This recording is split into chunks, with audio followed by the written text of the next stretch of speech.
You're listening to 50% Facts, the show where we try to answer specific questions on an individual topic, and then at the end we bring in an expert to give you the real answers.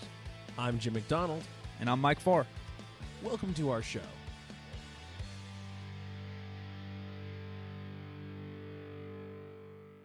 So I never do this often, but we got to shout out our guy. I call him Profe. I don't even know his real name. Connor, you know his real name? I don't know his real name. He's an OG fan, and he's followed us for a very long time. Okay. Then I found him through Twitch. I've been streaming like a madman on Twitch, and I've built friends there. I have internet friends. I'm the guy I used to make fun of. You know, like you only make friends on the internet, or right? Or isn't it weird you're playing with these people online every single day and you don't know them? That's me now. So I met him through my homegirl Silo. Silo's a streamer as well, and on Twitch you have moderators that basically just run your chat for you. Is that a real person? Is it a real name? Silo's a real name. Okay. Silo's a real name. Prophet is not. I just call him Prophet. His name's Professor Lefter on the internet. That's his internet name. He's Belgium. Okay. Don't know his real name. Sorry, bro. I talk to him every single day. I just call him Prophet. Every single day. I've talked to him every single day for like 6 months. I don't know his real name. That's excellent. I know he's Belgium. I know he played professional soccer. I know that I'm way better at video games than him. But besides those points, I don't know much. But we got into a discussion of foods and what the hell's from Belgium. Right. Belgium's not that big, right? They speak 20 languages. French, not really, but French, German, Dutch, right? Like it's kind of a weird country. You always hear about France. You always hear about England. You always hear about whatever, Italy, pizza, pasta, this and that. But Belgium, he told me, and then we fact-checked, created the French fry. What? They got chocolate, Belgian chocolate. They got beer, tons of beer. Great. Trappistales. He said the French fry was invented there, and that lead me to we had a probably an hour conversation of where foods are from. Like I think Connor brought it up. Like, what's a Belgian meal? You know, like what do you have for dinner? And I was like, well, we can't really say that here because we're a mesh pot of everything. Right. You say apple pie, pumpkin pie, hot dog, but I don't even know if we made any of those. Right. I think maybe hot dog. Maybe. I think Chicago World's Fair is hot dog. Maybe. Yeah. So, and then hamburger we probably didn't invent. Turn of the 20th century. Yeah. See, I believe it. But apple pie, I'm sure somebody that was in Europe somewhere. Maybe. I don't know. That's a good question. Yeah. And pumpkin pie. Maybe we'll do a whole episode on apple pie. That would be great. I'll call up Martha Stewart. We'll be our expert. Hey, Martha, she owes me a couple favors. She'll tell me about the pumpkin pie. But so shout out to Prophet for following for a long time, and now he helps me on the internet, and that was the end of the story. But French fries from Belgium kind of blew my mind. Okay, so just for clarification, you guys actually hear each other. You're not typing this shit, right? So when he's in the chat, like he'll control my chat, right? Like in case people are being racist or talking politics, something we don't want, he'll ban them, and he does all that. But he'll actually play with us too. So we're talking over a microphone. Okay, it's amazing too because you think like Arnold Schwarzenegger type accent, right? Because he speaks Dutch, French, and he kind of does. But I think he learned English, like I think a lot of people in the world, by watching TV. So very first time me and Connor played with him, he kind of had like a San Diego surfer thing, and we're like, you fucking liar, you're not from Belgium, you know? He's like, hey dude. And I'm like, what the fuck is going on? But he's kind of like Arnold Schwarzenegger surfer type accent, and that's all I got. There you go, bro. There's your shout out. Now you can pay me. This is not our friend Raph, is it? No. It's not Raph. I've seen his Instagram. I know what he looks like. But I don't know. Raf's in Spain anyway, but he's from Belgium. Yeah, no. Prophet's still in Belgium. He played pro soccer, like in a high league in Turkey and stuff for a while, and then now he just kind of powerless and plays video games with us all day. That's craziness. But yeah, I only know him through video games. But he said he's listened to us and watched our stuff for a long time. So small world on the internet. We've been doing this for a long time, though. That tells you we've been doing this for a long time. Yeah, it blows my mind. I know the internet's a World Wide Web. I'm aware what it stands for, but it's still weird. Like, how did someone in Belgium randomly come across me and you lifting weights or me and you talking into a microphone? Yeah, like I don't know. And I guess they Google squat. Yeah. Thank you, Google. Thank you, YouTube. Yeah, it's just wild to me. It's still wild to me that people... no one in Sacramento knows who we are. And we've been here. Pretty much. Both of us have been here a long time. Pretty much. The last time I got recognized in Sacramento was at Costco probably 4 months ago, something like that, and it had been a long time. Yeah, I just don't go out enough. I just sit in my house. But on the internet, if we were walking around. You and I were in New York, 4 years ago or something, and we're getting recognized on every street corner. Yeah. And they all listen to podcasts. Yeah. And whatever it might be. Strangest place I ever got recognized was in the parking lot near Niagara Falls on the Canada side. That's random because you're kind of out in nature. Yeah, it was just like unsuspecting. Just walking along, and I noticed the guy's like looking at me, like staring. I'm like, okay, that feels uncomfortable. But I wasn't by myself, so yeah. And then he's like, "Are you Jim McD?" That's amazing. Yes. Yeah. Speaking of which, we're talking about names and tags, I guess, ID tags kind of thing. I've been Jim McD since 1999. Oh, yeah. What's that? Is that college or no? No. Oh, no. Sorry. Whoopsie. Actually, I was in college in the 90s. There you go. But not at the end of the 90s. All right, fair. See, I was somewhere in there. Yeah, like early 90s. All right. Yeah, my master's degree was early 90s. Okay. Yeah. So I haven't changed that. Yeah, forever. Yeah. Same with Silent Mike. Like a lot of people know. Just you can call me Mike. I mean, Silent Mike will be around because it's like an internet thing. But that was just Mike Farr is what I've been known for longer. Right. Yeah. I've never been in a weird spot, but because it was the Arnold. The Arnold. We went out to a bar. Me, Omar, some of the homies, and I'm in the urinal taking a pee. And it's the Arnold weekend, so I get it, but homeboy straight has his phone out selfieing, and I'm like, hey, bro, give me 10, give me 10 seconds, and then he does it in the bathroom with the selfie. He was obviously inebriated of some nature, but that was the experience. Luckily, I wasn't inebriated, because who knows what would have happened. I don't know, bathrooms, photos. I end up on TMZ like Britney Spears. My panties are out. I don't know. Let's try to teach these people something. All right, let's get into our topic. We're talking about we want to talk to our friend Layne Norton. Yeah.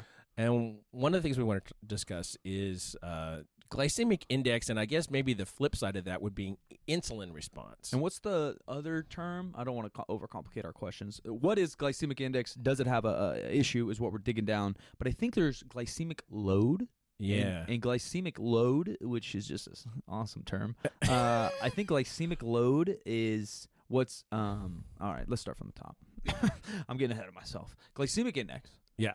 Something to do with your blood sugar raising or lowering based on what you eat. Yeah? And they associate a rating to a food. Yeah, because things that are, say, simpler carbs turn into blood sugar, glucose, faster. Yeah. That's the idea. Yeah. And then I think the issues lie in that when they created the glycemic index, I don't know, 70s, 80s, I'm making all this up, 50% fast. They tested it on someone who's fasted for 24 hours or something. That may be true. Yeah. So then the insulin response and the blood sugar response is not accurate to long-term human life. Or just like daily diet. Right. Like you just, and you eat combinations of things, and it hasn't been 24 hours since you ate last, and who knows what that does to your hormones if you're actually fasted. I mean, theoretically it does something. They would like you to believe that, intermittent fasting actually changes your hormonal response over time, I think. Yeah, that's my feeling. Yeah, so I think that's where all the science starts to collide, because you can quote all these studies that have been done, and they're good studies perhaps, but they're done on fasted people based on the glycemic index. So people point to white rice raises your insulin more than black rice does, or brown rice. Yeah, even though black rice, Empire rice, is delicious, but it is really good. So brown rice and white rice is the typical comparison, and they say that because it's on this 24-hour thing, and if your insulin goes up and down too much, you can get diabetes. You're going to be more likely to store fat or store carbs as fat and all this, except for, again, the glycemic index was based on this fasted person, and none of us are fasted, or not really. Unless you're trying to do intermittent or whatever, you're not going to be that fasted. Yeah, and even then, right, we have something going on in our gut because we're not going 2 days without food or whatever. And so then now when we have things in our food, we have fiber, slows down digestion and uptake of some of these, simple sugars. We have fat does it as well, and so does protein. Yeah. And how often are we just drinking table sugar on a fasted diet? Yeah, you'll probably store extra fat from calories there, and that's where I think diving into this rabbit hole, the calories in, calories out argument starts to begin. If hormones matter, if hormones don't matter, if insulin matters, if simple sugars matter, or if you can only eat complex carbs, well, that's only the case if you're freaking fasted and going by these 80 studies. Right. But it has led people to prefer brown rice over white rice. Right. Sweet potatoes, yams over white potatoes. Right. Whole grain breads and pastas over the white stuff. Well, but then it starts to really get complicated, because if you're starting, so let's say you are on this glycemic index diet, if that's such a thing, I'm sure it is by somebody, right? And you're only following low GI foods, what they call it, right? And so it's kind of the brown rices, the broccolis, the sweet potatoes, or whatever. You know what's a really low GI food? A fucking donut. A fucking donut's insanely low GI. You know why? Because it's got fat, it's got fucking sugar, and so when you eat it, the insulin response isn't that high because it's got a shit ton of fat in there. Right. And so now I'm on a donut GI diet, and you guys can buy my ebook at getfatmikesdonuts.com. You know? And that's where all these arguments start to really twirl around, and our guest, Layne Norton, who will hopefully sift some of this, he was on Joe Rogan with another amazing mind that we'll hopefully have on eventually too, Dr. D'Agostino, and Dom's kind of from the keto world, and he's from this stuff, even though keto, Layne and Dom have similar point of views in a lot of things, in a lot of instances with nutrition, but that's the keto world is kind of on that low GI thing, talking about insulin making you fat and storing more carbs, and you'll store more carbs as fat and this and that. And Layne and even D'Agostino and many others, although I don't want to speak for them, are more obviously you need to have some kind of calorie balance, because GI is not going to be the end all be all. As an aside from that, actually going off that episode of Rogan, the thing that bugged me about that episode was that they were trying to make the point that certain diets have better adherence for some people. And Dom was saying, a keto diet is easier for a lot of people to stick to, but you should stick to you should do whatever diet you can stick to. And Rogan was arguing about willpower. And I think that, we're not all gifted with the same level of willpower, in the same way that we're not all gifted with the same insulin processing, or whatever tendency to gain or weight, or gain fat, or gain muscle, or be good looking, or be smart, or any of those things. It's not a level playing field in that regard. Yeah. So I think you can't really bang on people too much for not always having the self-control. And what we also have to talk about is, like, we have to talk about what the diet is we're talking about and what we're applying it to. So when people talk about what's a healthy diet, what are we talking about? Longevity of life, losing weight, performance in a sport.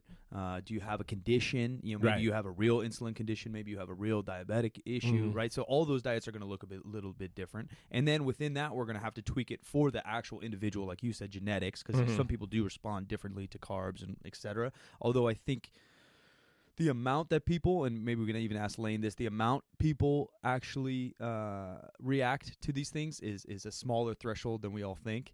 Same with like testosterone. People's like, oh, I got high test and that's why I'm jacked. Well, like, what a natural testosterone level is, it doesn't make that much of a difference. There's different things going on. And on that episode, I agree with you 100%. I think Layne and D'Agostino were kind of talking about ways to psychologically plan and set yourself up for success. If you're an alcoholic and you buy the house above a liquor store, right, you're not going to get as much adherence to being sober. And that's kind of what Layne and them were going into. Well, okay, some people are just bad motherfuckers and can say no to food. Some people, I think, and maybe this is research somewhere, it's a palate issue. Some people can't taste food. And so, like, of course you're going to be skinny. Yeah. You don't love food like I love food. Yeah. Our friend Robot. Yeah, Robot fucking eats dry-ass broccoli and rice 24/7. He's happy as shit. Yeah, because he doesn't really have advanced taste buds. He's not going to pick up the nuance and whatever. He's never going to be a wine connoisseur. Yeah. He's never going to be that guy. And then there's multiple layers to that, too. There's the psychological attachment to food, whether you get it from a kid or, as your childhood, you learn that, or you just have it, I think, maybe. Yeah. Plus the palate. And that's what Layne's kind of setting people up for. Let's set up, and he's broad stroking it. We're talking about America's obesity issues. You know how many different types of people here? We're a melting pot of different cultures, different types of people, different incomes, different lifestyles. So we have to broad stroke this, and that's what really makes the conversation so difficult for even the greatest minds in some nutrition, the Layne Nortons and the D'Agostinos, let alone people like me, you, and fucking Rogan. Right. So today I've opened the paper, and once again there's another study that says one thing, and then tomorrow there'll be a study that says something different. But this one says that cutting back on carbs is the best way to cut back on weight in the headline here. But I think that what they're really saying is that that what they're measuring is that some people on low carb diets, regardless of calories, burn more calories. Yeah, and I think that's the argument that some keto people will make, and I just don't know. This study, we're going to ask Layne because hopefully he read it, or we'll do research and get back to us, because I think that is the only significant part that's maybe still a mystery to me. Yeah, because there's the palatability of eating more fat or less carbs. But to me, it's a lot of energy balance. Obviously, eating higher protein can allow you to build more muscle or maintain your muscle, as well as keep you more satiated. Right. Eating a lot of protein, you're just not going to be as hungry as if you're eating a lot of waffles and fries.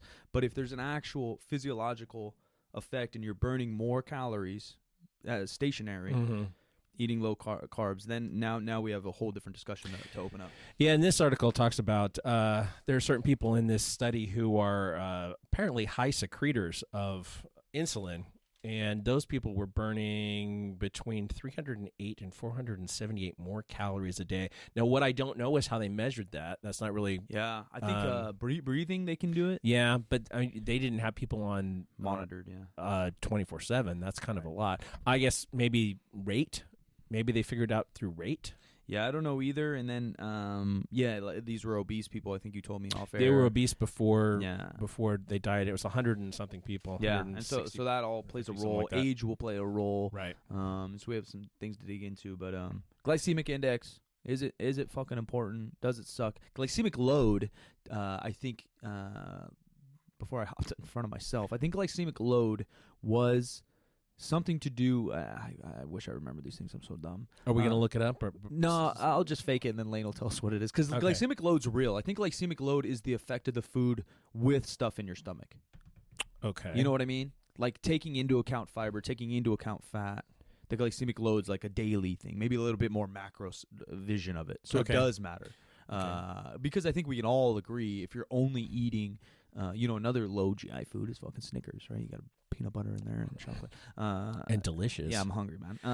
Bad episode. To be hungry on. If you're just eating table sugar all the time, yes, you're probably going to store a little bit more fat than if you weren't eating table sugar all the time and you had some kind of fiber, vegetables or something in you. I think everyone's going to agree upon that, but it's just so unlikely we don't need to talk about it, right? And so I think that's the difference between kind of glycemic index talks about these situations that aren't real life, and glycemic loads tries to talk about real life situations. So if you're somebody who's a barback who's got the hose on simple sugar and it's just going straight down your gullet. Yeah, if you only got Coca-Cola in the system. And same thing, soda making you fat. Well, but when you just like chugging liters of Coke, normally you got a fucking burger that's got a bunch of fat. You're having some fries that's got some kind of fat and carbs and fiber as well. So who knows? Layne will clear it up for you. So we're going head over to Layne Norton. Layne Norton's one of my favorite guys, doctor in nutritional science, world record holding powerlifter, natural pro bodybuilder. Again, and I've mentioned this many times, and hopefully our guests kind of represent this because it's what I think Jim and I look for in an expert, is someone that kind of talks the talk, has the education, has the experience, and walks the walk. They've competed themselves. They've trained people to compete. Plus the lifestyle. He coaches tons of normal people, and he does the background in science himself. So he's got a whole bag of tricks. He's been in the industry for a very long time. He's one of the very first people I began to read on bodybuilding.com in 2009, maybe. He was writing for them. So excited to have him on here. We got a couple episodes with him. He's going to hopefully clear some things up for us. Awesome.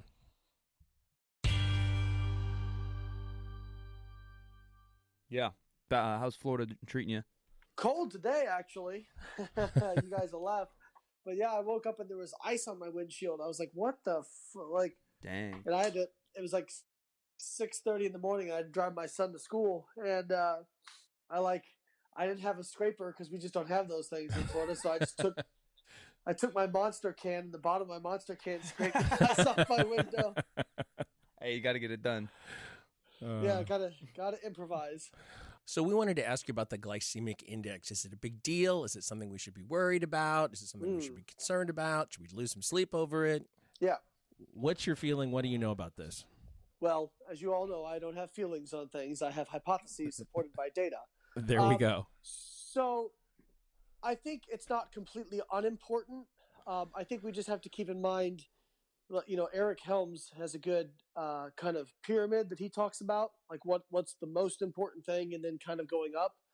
Insulin and glycemic index are going to be somewhere in the middle towards the top of the pyramid, right? Like they're not your base. And what I mean by that is there was a study done, actually several studies done, but one in particular I'm thinking of by Kevin Hall, where they looked at ketogenic diet versus a like very low fat, very high carb diet. Like we're talking over 300 grams of carbs a day. And looked at what happened with fat loss, metabolic rate, and insulin.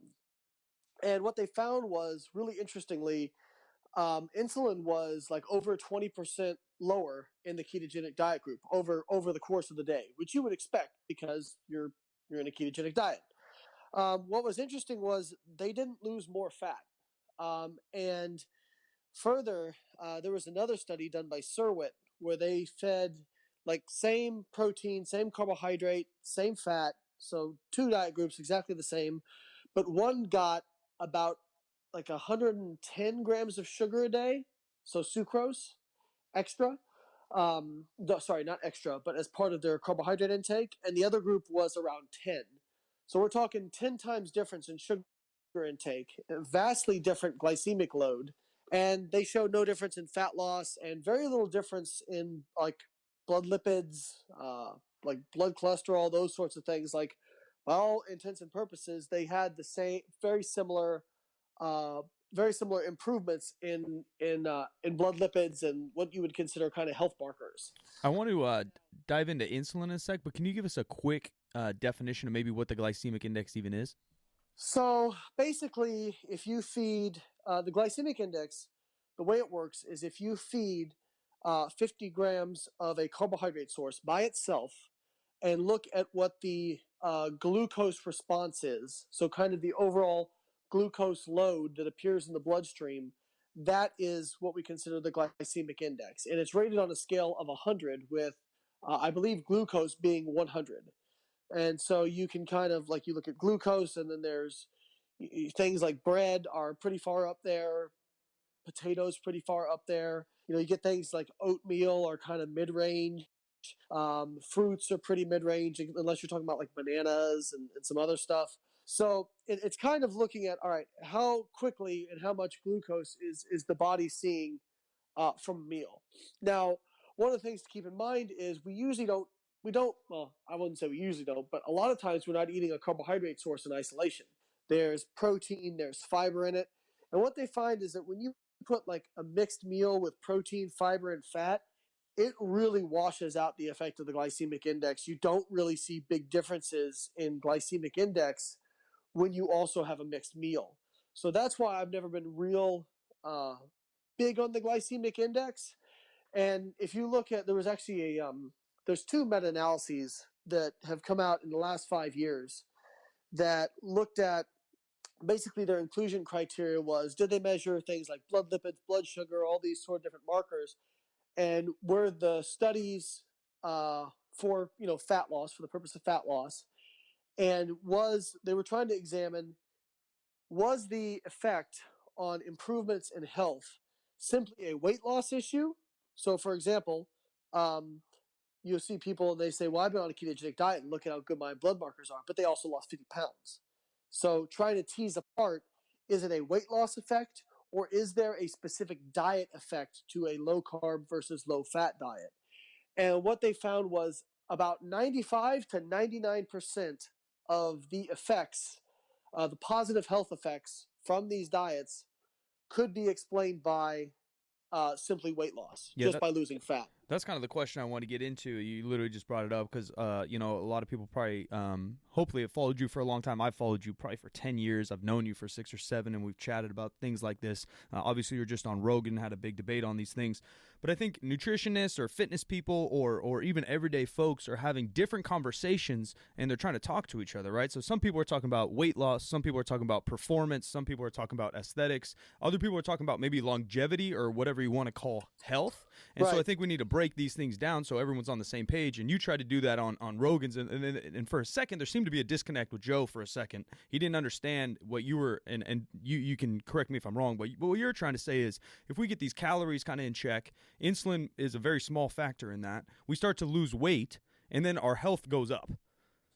Yeah, that's right. And I think I think the other problem is that when I say something like that, people kind of go the opposite direction. And they say, Layne's saying that you can have as much sugar as you want, and insulin doesn't matter, and glycemic index doesn't matter. And that's not what I'm saying.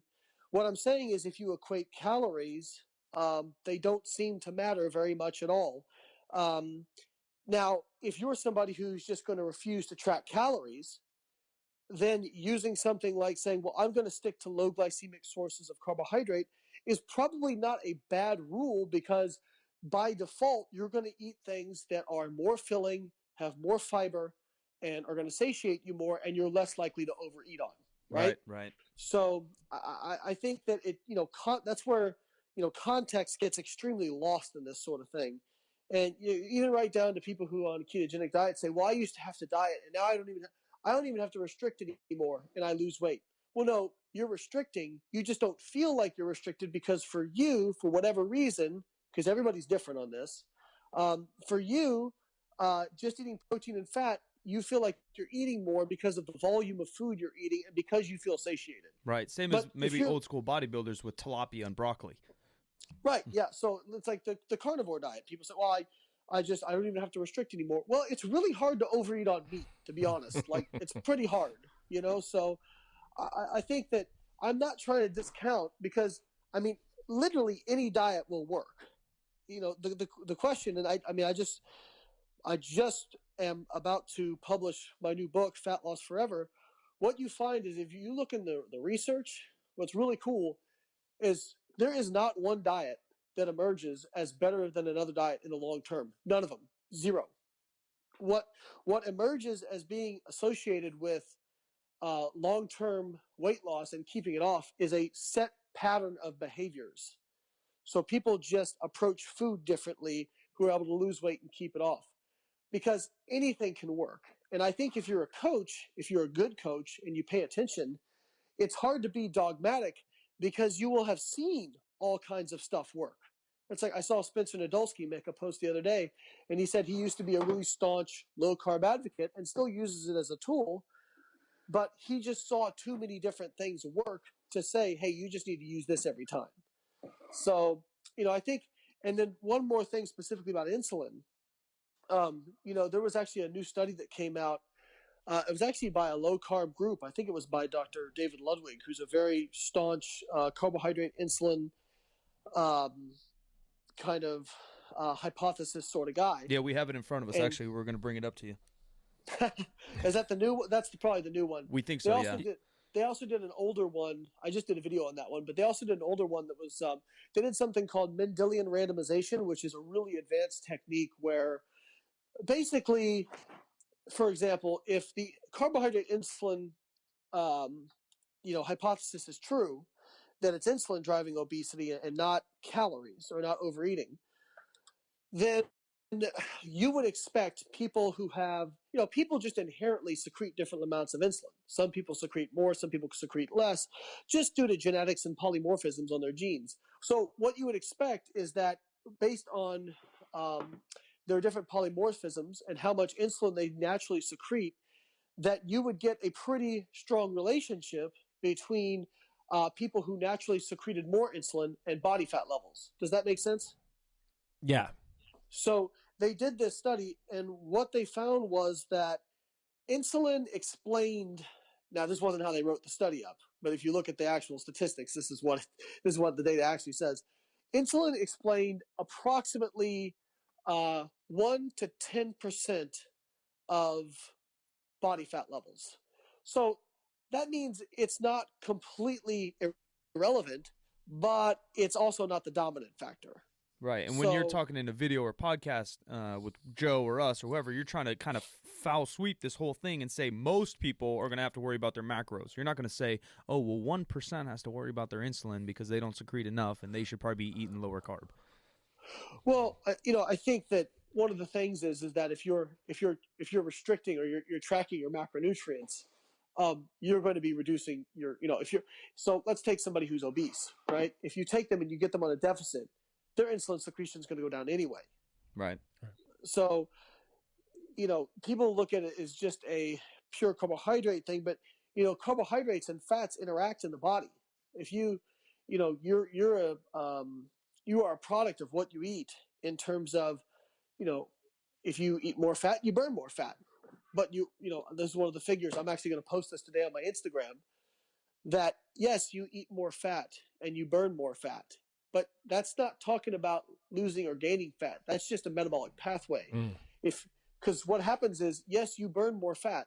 You also store more fat simultaneously. Yeah, they're not talking about burning more fat. Yeah, burning adipose tissue is different than burning perhaps dietary fat that you ate. Right. So what you want to find out is, net fat balance. That is the rate of fat storage minus the rate of fat oxidation. And so if that's in a positive state, and that's going to be determined by your total energy balance. Yeah. So if you take something like a high carb diet where you don't burn much fat, because the body is going to preferably choose carbohydrate to oxidize over fat when given the choice. So you're not burning as much fat because your body's burning the carbohydrate. Well, people say, well, look at that. You're just not burning that much fat. Right. But if you're substituting on a calorie per calorie basis carbohydrate for fat, that means you're also eating a lot less fat. So yes, you're burning less fat, but you're also storing less fat.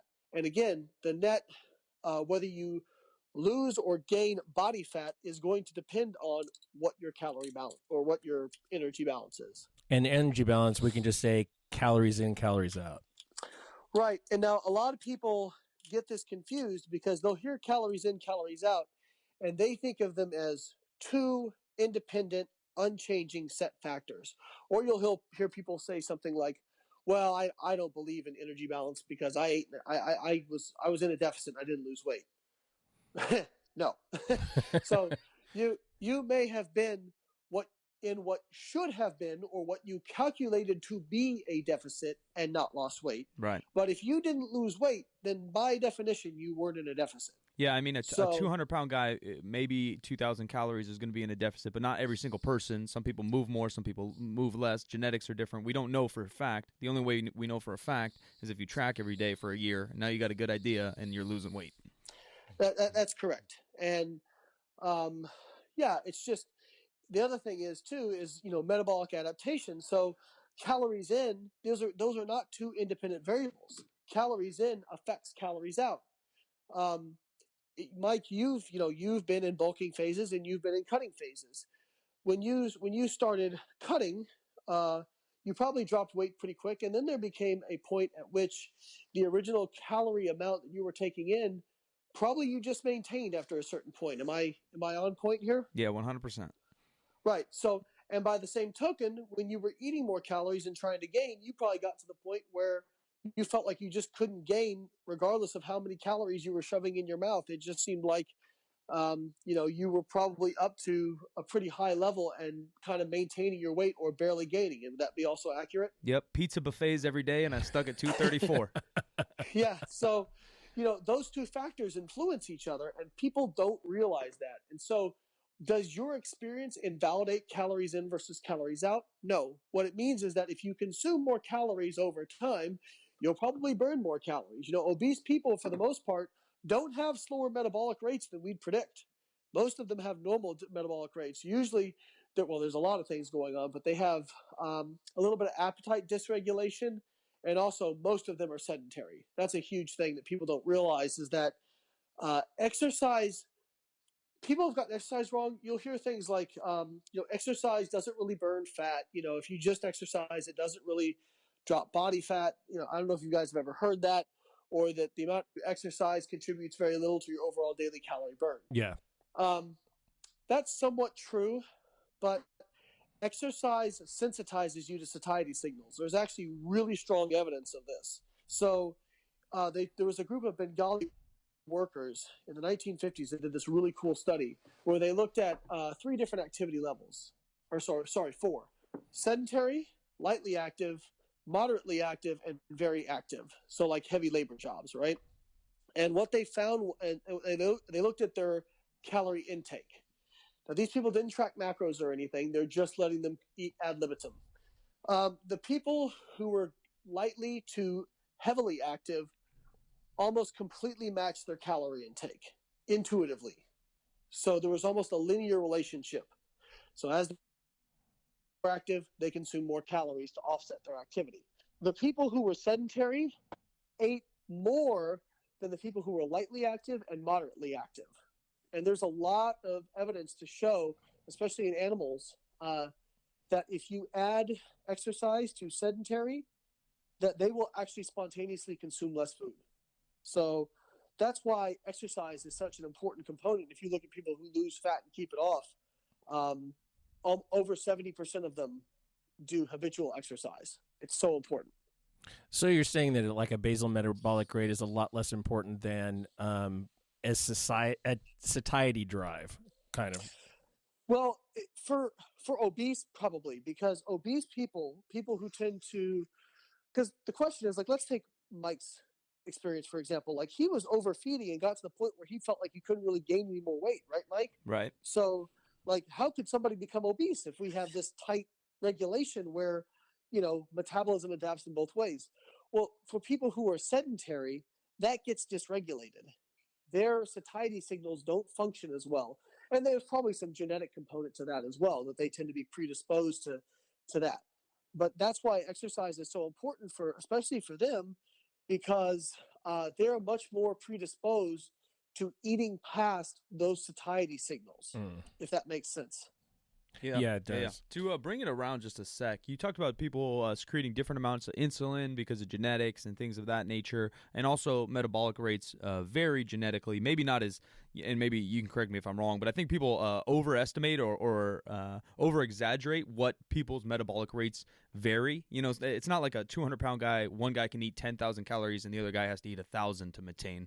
They're probably closer than what the world might think. And right, for the most part, you're very accurate. Yeah, I don't have numbers in my fucking head, but something like that.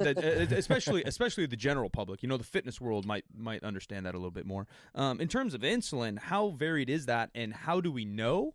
And is there a group? Obviously, diabetics 1 and 2 have to pay a little bit more attention to maybe glycemic index or their carb sources. But what does the normal person have to pay attention to, and how do we know if our insulin's good, bad, or the other?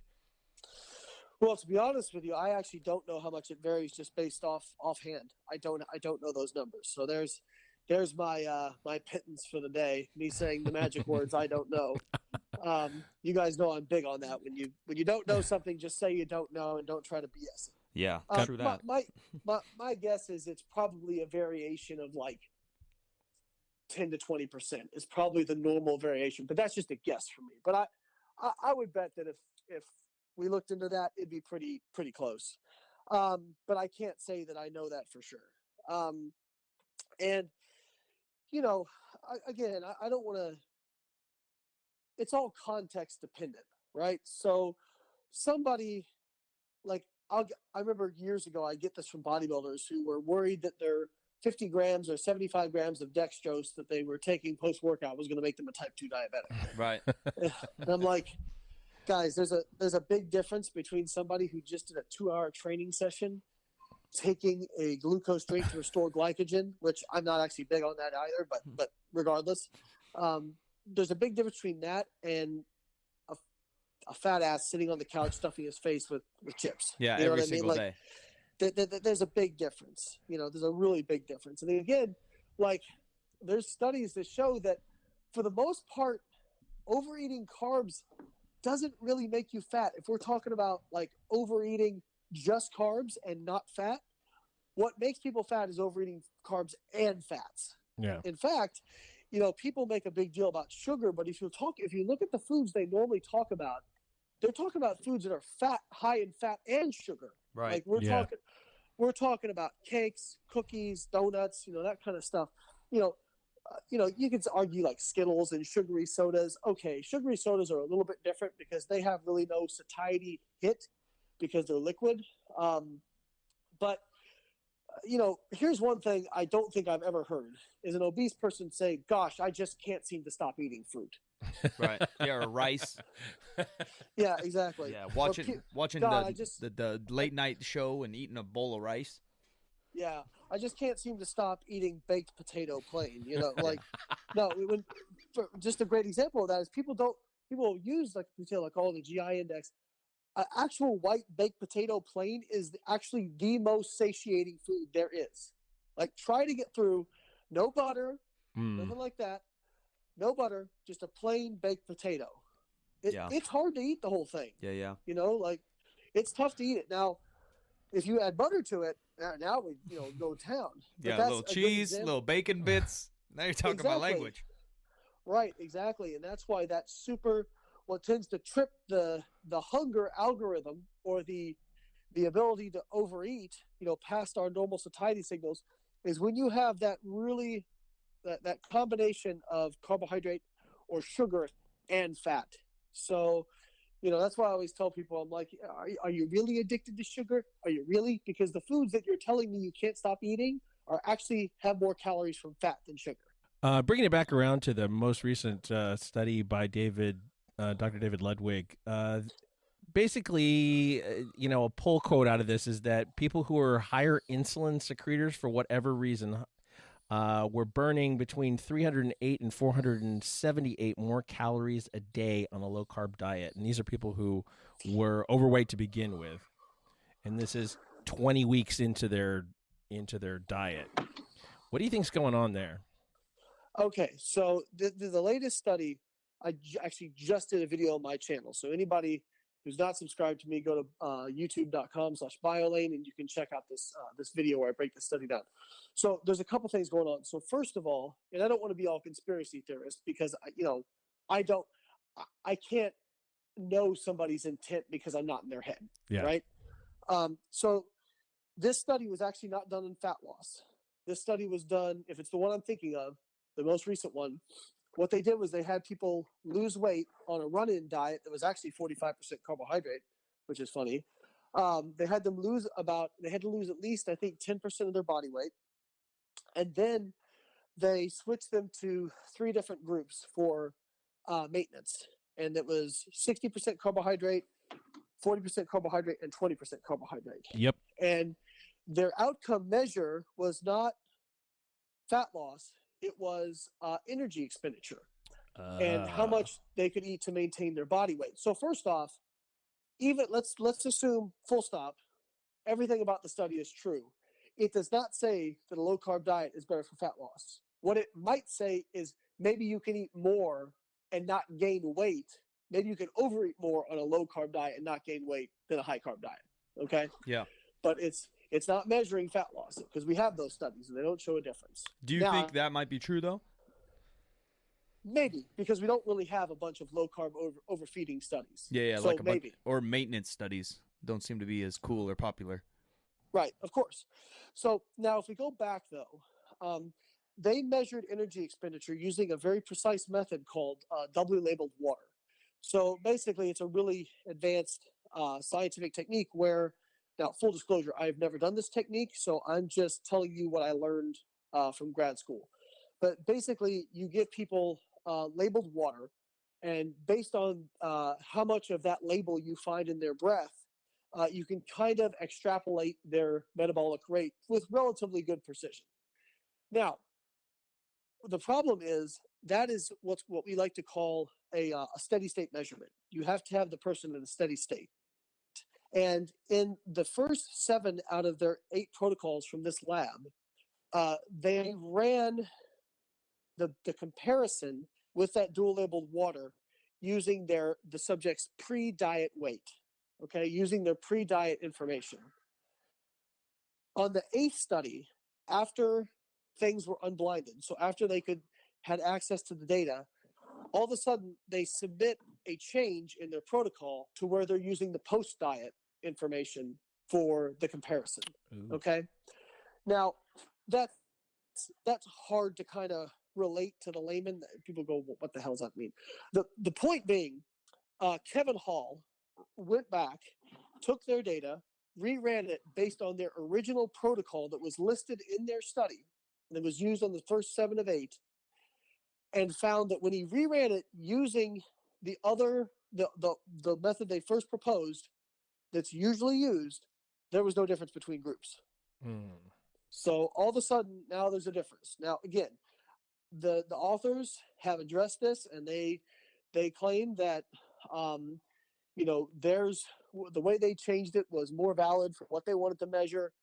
But typically you're not supposed to use a steady state measure in a non-steady state. It's the same reason, so for example, I do have some experience with this insofar as when we measure protein synthesis, we use a tracer as well.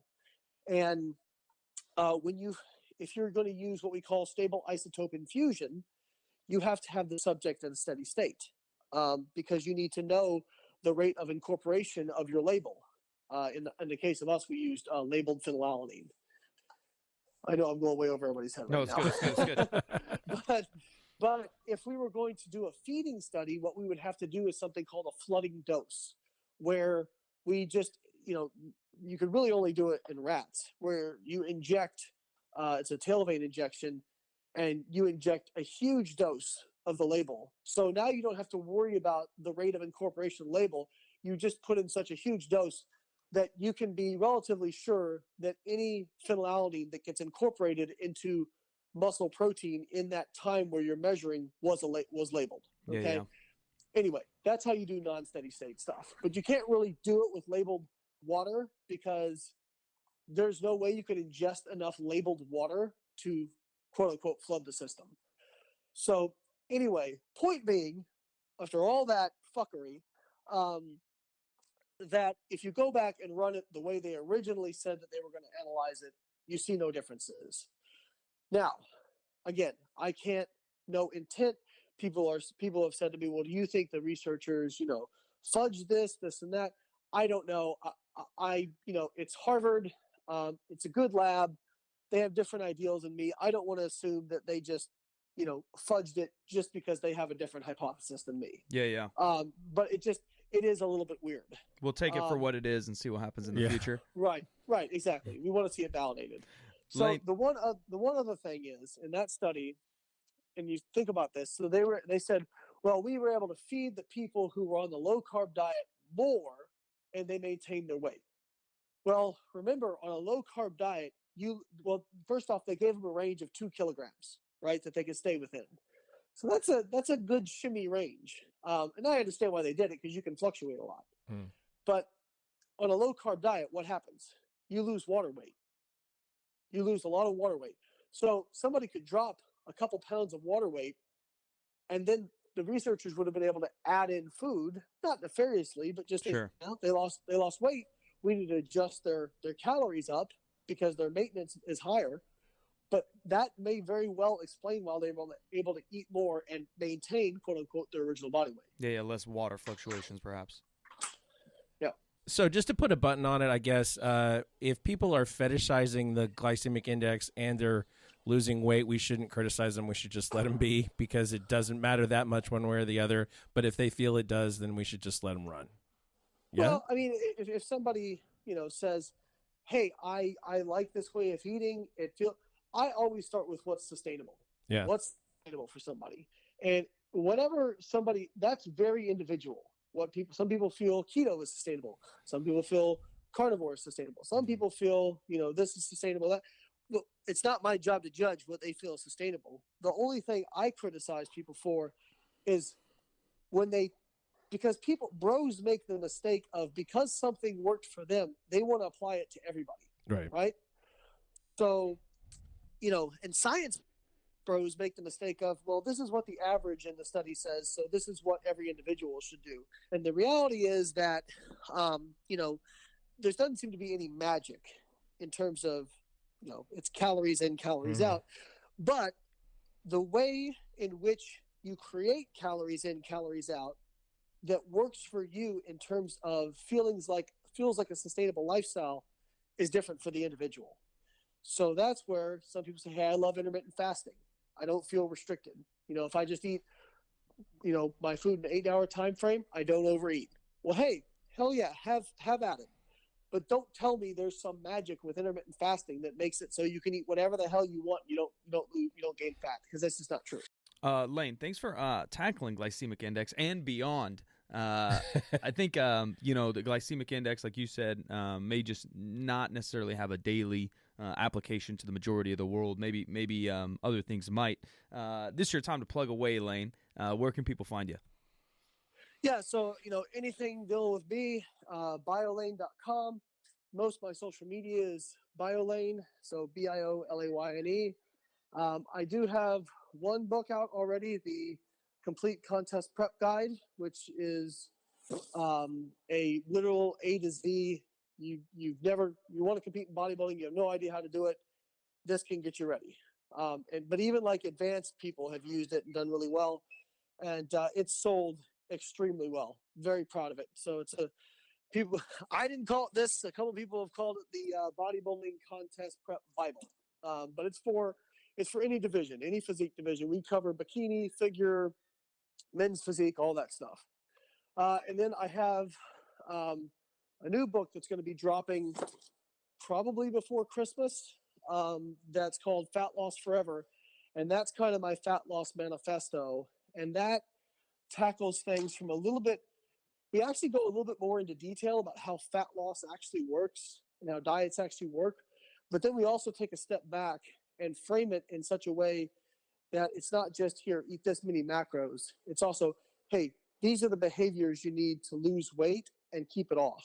And we put it in such a way that it's going to be like your fat loss companion and teach you how to lose it and keep it off for the rest of your life. Well, I ordered that book, so I'm looking forward to that dropping. Oh, thank you. Well, you're welcome. You would. You're welcome. Thanks again to Layne Norton for being on the show. You can find Silent Mike on Instagram and Twitter. Silent Mike with 2 Ks. I am the Jim McD on all the social medias. You can follow the show on Instagram and Twitter at 50% Facts, 50% Facts. If you are feeling good about this show, we'd appreciate you getting on the podcasting platform of your choice and leaving us a favorable review. Apple Podcasts is our favorite place for you to do that, but anywhere that you happen to listen to the show, including Spotify, is awesome. We'll be back next week, back to the macronutrients with fat. The day after Christmas, what'd you get for Christmas? Fat. I got fat.